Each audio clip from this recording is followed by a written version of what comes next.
Bangla mind চ্যানেলে সবাইকে আবার স্বাগত।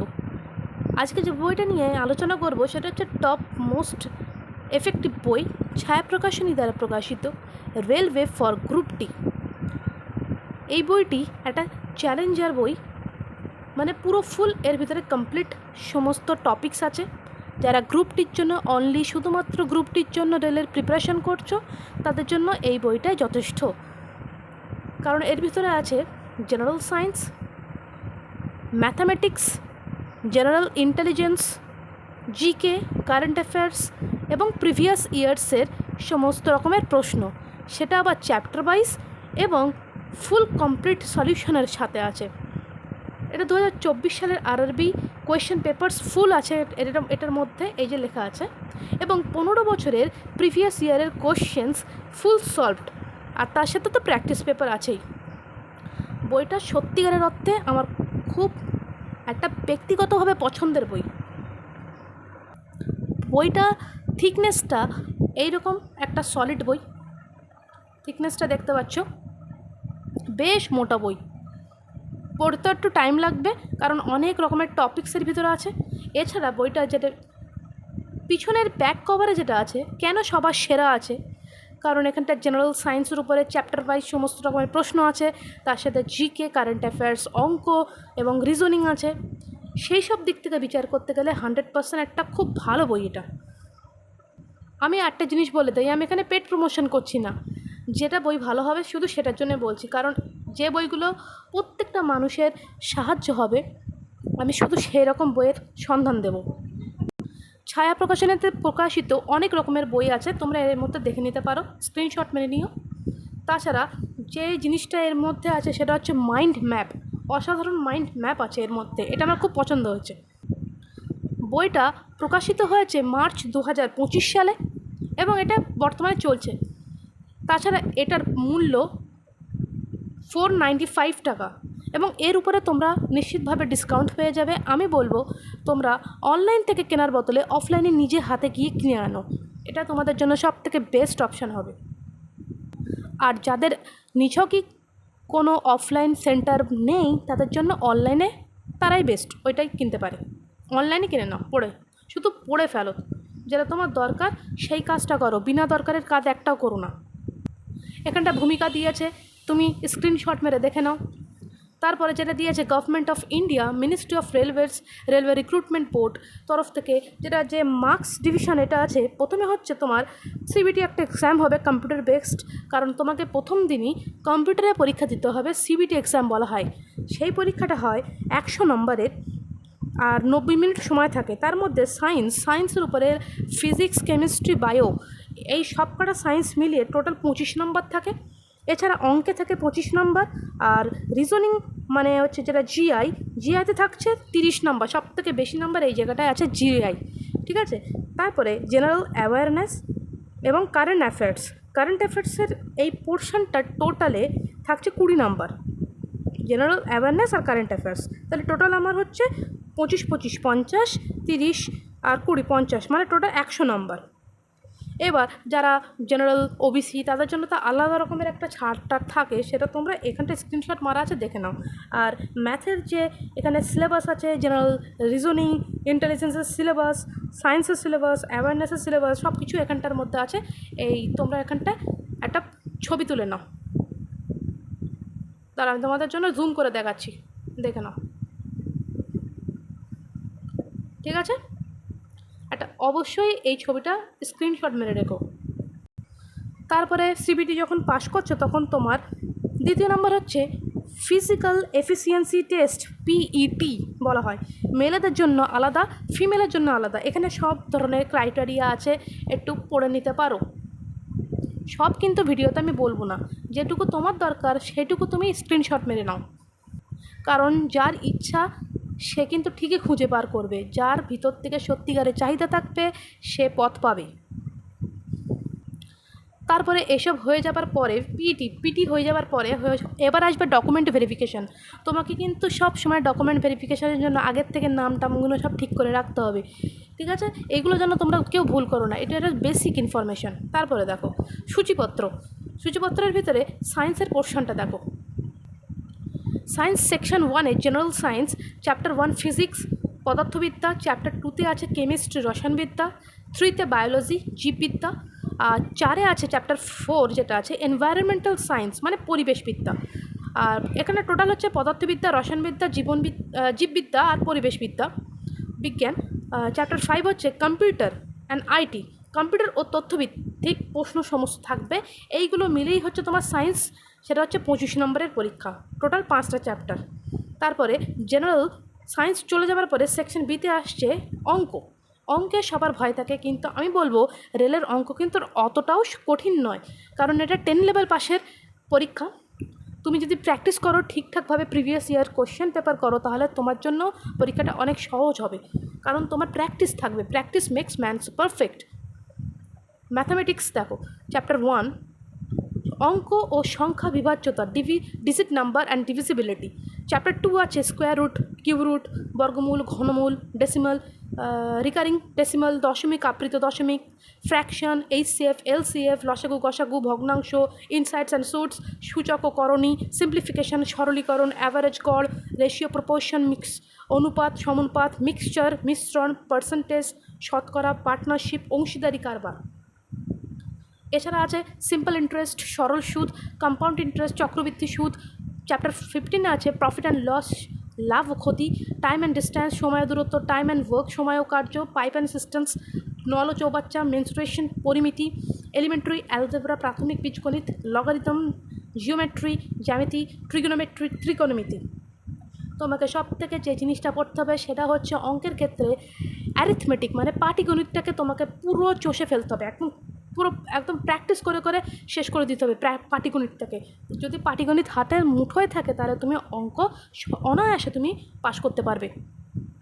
সেকশন সিতে দেখো জেনারেল ইন্টেলিজেন্স অ্যান্ড রিজনিং, সব থেকে ফেভারিট সবার, আমারও 30 নাম্বার থাকছে, অঙ্কে থাকছে 25 নাম্বার, কিন্তু জেনারেল ইন্টেলিজেন্স আর রিজনিং জিআইতে থাকছে 30টা নাম্বার, কারণ এই 30-এর মধ্যে বেশিরভাগ মানুষই 30ই তুলে ফেলে অথবা 28 তুলে ফেলে। কম নাম্বার বলতে গেলে 25-এর কাছাকাছিই থাকে, ঠিক আছে, এর বাইরে আর কম হয় না। চ্যাপ্টার 1 দেখো নাম্বার সিরিজ, সংখ্যা শ্রেণী, লেটার সিরিজ, বর্ণ শ্রেণী, ক্লাসিফিকেশন, শ্রেণী বিভাজন, অ্যানালগি, সামঞ্জস্য বিধান, ডাইরেকশন টেস্ট, দিক নির্ণয়, কোডিং, ডিকোডিং, সাংকেতিকরণ ও অসাংকেতিকরণ, প্রবলেমস অন অ্যালফাবেটস, বর্ণমালা সংক্রান্ত সমস্যা, ব্লাড রিলেশনস, পারিবারিক সম্পর্ক, যে রক্তের সম্পর্ক সেটা, সিকোয়েন্স অ্যান্ড র্যাঙ্কিং টেস্ট, বিন্যাস ও ক্রম, মিসিং নাম্বার টেস্ট, লুপ্ত সংখ্যা নির্ণয়, ভেন ডায়াগ্রাম আছে, পাজল টেস্ট, ক্লক, ঘড়ি, স্টেটমেন্ট অ্যান্ড কনক্লুশন, বিবৃতি ও সিদ্ধান্ত। এছাড়া আছে চ্যাপ্টার 15-এ নন ভার্বাল রিজনিং, 16 আছে কিউব ডাইস, ঘনক ও ছক্কা, 17 আছে ক্যালেন্ডার, 18 আছে ম্যাথামেটিক্যাল অপারেশনস। এটা আমাদের 30 নম্বর গেল। তারপরে দেখো ওইদিকে 25 সায়েন্সে গেল, অঙ্কে গেল 25, তাহলে টোটাল 50, আর এদিকে 30 চলে গেল, তাহলে কত হচ্ছে 50, 80 নম্বর চলে গেল। এবার দেখো এখন বেঁচে থাকে 20 নম্বর। গ্রুপ ডি বা সেকশন ডিতে আমাদের কী থাকছে, general awareness and current affairs. General অ্যাওয়ারনেসের জন্য প্রথম থাকছে জেনারেল নলেজ, সাধারণ জ্ঞান। তারপর থাকছে art and culture literature awards, কলা সাহিত্য সংস্কৃতি পুরস্কার, গেমস স্পোর্টস খেলাধুলো, ইউনাইটেড নেশনস অর্গানাইজেশন রাষ্ট্রসংঘ, হিস্ট্রি ইতিহাস, জিওগ্রাফি ভূগোল, কনস্টিটিউশন অফ ইন্ডিয়া ভারতের সংবিধান, ইকোনমি অফ ইন্ডিয়া ভারতের অর্থনীতি। এইগুলো নিয়ে হচ্ছে আমাদের 20 নাম্বার, এই যে 20 নাম্বার ওকে। তারপরে দেখো যেটা সেকশন ইতে থাকছে এক্সাম টাইপ প্র্যাকটিস পেপারস, তোমার প্রশ্ন কীভাবে আসবে ঠিক সেই রকমই কটা প্র্যাকটিস পেপার দিয়েছে। এখানটা সামনে 15টা আছে, তাহলে 15টা আমাদের টোটাল প্র্যাকটিস পেপার পাচ্ছি আমরা সেকশন ইতে। তারপরে পাচ্ছি section F previous years question paper, মানে আগের বছরের যে সমস্ত প্রশ্ন সেগুলো পাচ্ছি। আরআরবি বা দেখো গ্রুপ ডির এক্সামে 2022 থেকে 22-এর যে এক্সামগুলো সেটা হয়েছে কটার সময় হয়েছে, কারণ দিনে তো 3বার পরীক্ষা হয়, এটা মাথায় রেখে এই পরীক্ষাগুলোর দিতে যেতে হয়। First shift, second shift, third শিফটে পরীক্ষা হয়, ঠিক আছে। তারপরে দেখো এক্সাম CBT 2 আছে, এখানে CBT 1 আছে, CBT 2 আছে, ঠিক আছে। তারপরে এই যে এবারে স্টার্ট হচ্ছে যে ইতিহাসে আমাদের কী কী পড়তে হবে। ইতিহাস কী ইতিহাস? এটা রেলের ইতিহাস। দেখো প্রথমে হেডিং আছে রেল যোগাযোগের ইতিহাস। রেলের সম্পর্কে তুমি তো রেলের পরীক্ষা দিতে যাচ্ছ, যদি প্যাশন হয়ে থাকে রেলের, তাহলে তোমার রেলের সম্পর্কে ইতিহাস পড়তে হবে। কারণ এটা কীভাবে ভারতে প্রথম সূচনা হয়েছিল, কার উদ্যোগে, কোথা থেকে কত দূর পর্যন্ত রেল চলেছিল, সেটা সম্পর্কে জানতে হবে। পশ্চিমবঙ্গের রেলের সম্পর্কে জানতে হবে, ভারতের রেলের সম্পর্কে জানতে হবে, রেল ব্যবস্থা, এইগুলো সব ধরতে গেলে পুরোটা তোমাকে একটু পড়ে নিতে হবে, চোখ বুলি নাও। তারপরে দেখো ভারতীয় রেলের প্রশিক্ষণ কেন্দ্রসমূহ, ঠিক কোন কোন জায়গায় প্রশিক্ষণ হয়, এটা এখানটায় সব কিছু বিস্তারিত আছে। তুমি স্ক্রিনশট মেরে নিজে নিজে পড়ে নাও। তোমাকে কিন্তু কেউ পড়ে দিতে পারবে না, যা পড়তে হবে নিজেরই পড়তে হবে। তারপরে দেখো ভারতীয় রেলের প্রধান উৎপাদন কেন্দ্রসমূহ। তারপরে ভারতীয় রেলের জোন ও ডিভিশন। তারপরে যেটা আছে ভারতীয় রেলের বিভিন্ন স্কিম ও প্রজেক্ট, কী কী ধরনের স্কিম আছে, এটা অবশ্যই ছবি তুলে পড়ো। তারপর দেখো এই যে বইয়ের ভিতরে আমরা যাচ্ছি, সেকশন এ যেটা জেনারেল সায়েন্সের প্রশ্নগুলো কি অসাধারণভাবে গুছিয়ে গুছিয়ে লেখা। এই বইটা তুমি যদি না হাতে পাও, আমি অল্প অর্ধেক দেখাচ্ছি, তুমি যদি হাতে পাও তা বুঝতে পারবে কী সুন্দরভাবে প্রত্যেকটা সেকশন গুছিয়ে গুছিয়ে লেখা। ওই জন্য আমার এই বইটা খুবই পছন্দের, এবং এই বইটার থেকে সত্যিকারের প্রচুর পরিমাণে প্রশ্ন পরীক্ষা আসে। কারণ যেই প্রশ্নগুলো আমাদের দরকার শুধু সেইগুলো এরা হিট করে। ওকে, ফিজিক্সে দেখো, ফিজিক্সে এভাবে পুরো ছক করে করে দিয়ে দিয়েছে, বক্স করে করে, যে যে যে জিনিসগুলো তোমাকে পড়তে হবে। ঠিক আছে, দেখো আবিষ্কারকের নাম, বিজ্ঞানীর নাম কি, একক মিটার কি। ঠিক আছে,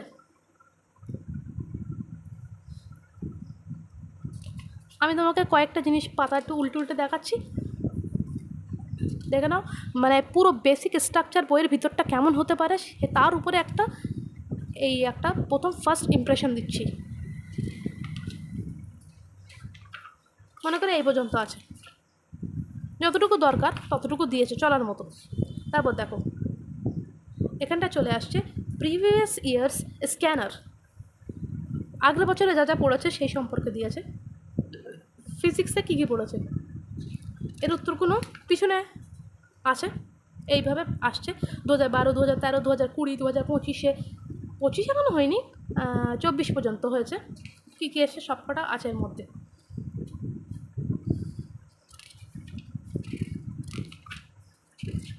দেখছি কটা প্রশ্ন আছে বলছে, টোটাল আছে 206টা প্রশ্ন। এই যে উত্তরগুলো এভাবে দেওয়া আছে, আর যেগুলো অঙ্ক করে দেওয়া তার সলিউশন দেওয়া আছে এর মধ্যে, কমপ্লিট সলিউশন লেখাই আছে। তারপর কেমিস্ট্রি শুরু হচ্ছে, ঠিক একইভাবে কেমিস্ট্রিরও প্রশ্ন আছে। ঠিক আছে, প্রশ্নের উত্তর আছে। তারপর বায়োলজি শুরু হচ্ছে, ঠিক একইভাবে বায়োলজির প্রশ্ন উত্তর সব কিছু আছে, কম্পিউটার আছে, সমস্ত কিছু এভাবে চলছে। চলতে চলতে দেখবে ঠিক একটা সময় গিয়ে এই অঙ্কের সেকশন শুরু হয়ে যাচ্ছে, দেখাচ্ছি। এখান থেকে স্টার্ট অঙ্ক, ম্যাথামেটিক্স। তুমি যদি সুবিদ্যা স্যারের বই তোমার যদি থেকে থাকে, ছায়া প্রকাশনী দ্বারা প্রকাশিত বই, তাহলে তো এই অঙ্কগুলো তোমার তো এমনি ইজি লাগবে, ওই বই থেকে তখন করবে। এটা সিম্পল একটা ধারণা দেওয়ার জন্য দিয়ে দিয়েছে, দেখতে পাচ্ছ। সুবিধা স্যারের বই থাকলে আর কিছুই পড়তে লাগবে না। অঙ্ক গেল। আর হ্যাঁ, জিআইও তাই। সুবিধা স্যারের বই যদি থাকে তোমার কাছে, তাহলে জিআই ক্ষেত্রে সুবিধা হবে, আরও বেশি জিআই তুমি ওখানে করতে পারবে। এখানে একটু অল্প জিআই আছে, যেটা চলার মতো। আমি যারা প্রথম একদম জানি না যে রেলের পরীক্ষা কীরকম হয়, তাদের জন্য কিন্তু এই বইটা সব থেকে বেস্ট বই। কারণ একটা পুরো গাইড বই যদি পাশে থাকে, তাহলে তোমার পড়তে ইচ্ছা করবে, জানতে ইচ্ছে করবে, আচ্ছা এত কিছু থাকতে পারে। তারপর দেখো জেনারেল নলেজ, অনেকে জানে না যে কত দূর কোনটা কীভাবে পড়তে হয়, তার জন্য কিন্তু এই সমস্ত বইগুলো প্রকাশিত হয়। আর এই বইগুলো আমার মতে যারা প্রথম, তাদের অবশ্যই কিনে পড়া উচিত। তারপরে তুমি অন্য বই কিনতেই পারো, আর নাও কিনতে পারো, অথবা একটা বইটাকে বারবার ঝালাই করতে পারো। চাকরি পেতে গেলে কিন্তু একটা বই 10 বার পড়তে হয়। হয়তো কারো লাক থাকতে পারে, সে পায়নি, এমনও হতে পারে যে সময় তার যাওয়ার ইচ্ছা ছিল সেই সময় সে যেতে পারেনি। ভিডিওটা অতিরিক্ত বড় হয়ে যাচ্ছে, আমি বড় করতে চাইও না, লম্বা করতে চাই না। দেখো যত ডিউরেশন কম হবে তত তোমাদের দেখতে ইচ্ছা করবে, কারণ আজকাল সবই তো বুঝতে পারছি, এক ক্লিকে সমস্ত কিছু দেখতে চাওয়া যায়। দেখো মাইন্ড ম্যাপ, যেটা সব থেকে ইম্পর্টেন্ট, প্রথমে আমি বলেছিলাম এটা হচ্ছে মাইন্ড ম্যাপ। এখানে কি আছে, এখানটা আছে সায়েন্স সম্পর্কে মাইন্ড ম্যাপ আছে। ঠিক আছে, কারণ এটা কেরিয়ার বুকের সব থেকে বেশি সুন্দর জিনিস হচ্ছে এইগুলো, মাইন্ডের ভিতরে কীভাবে সেট হবে ম্যাপগুলো, সেরকম একটা সুন্দর দারুণ একটা বিশ্লেষণ করে এরা করেছে এই জিনিসগুলো। দেখো, ঠিক আছে, এরা মাইন্ড ম্যাপ অনেকটাই আছে, তাহলে পড়ে ফেলো। এবং আরেকটা জিনিস বলে রাখি, সবাই তো কলেজ স্ট্রিটে তোমরা গিয়েছো এই 15ই আগস্টের সময়, আর যারা জানো না তাদের জন্য বলে রাখি, কলেজ স্ট্রিট কলকাতাতে তোমার বছরে 3বার খুব সুন্দরভাবে পুরনো বইয়ের মেলা বসে।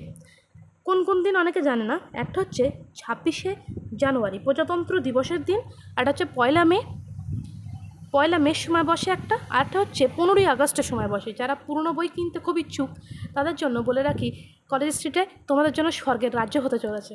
ওকে, ভালো থেকো, আর চ্যানেলটাকে ফলো করো, অবশ্যই তোমাদের হেল্প হবে। অনেক কিছু আনবো, একটু দেরি করে আনি কিন্তু ভালো কিছু আনি। ঠিক আছে, আসছি।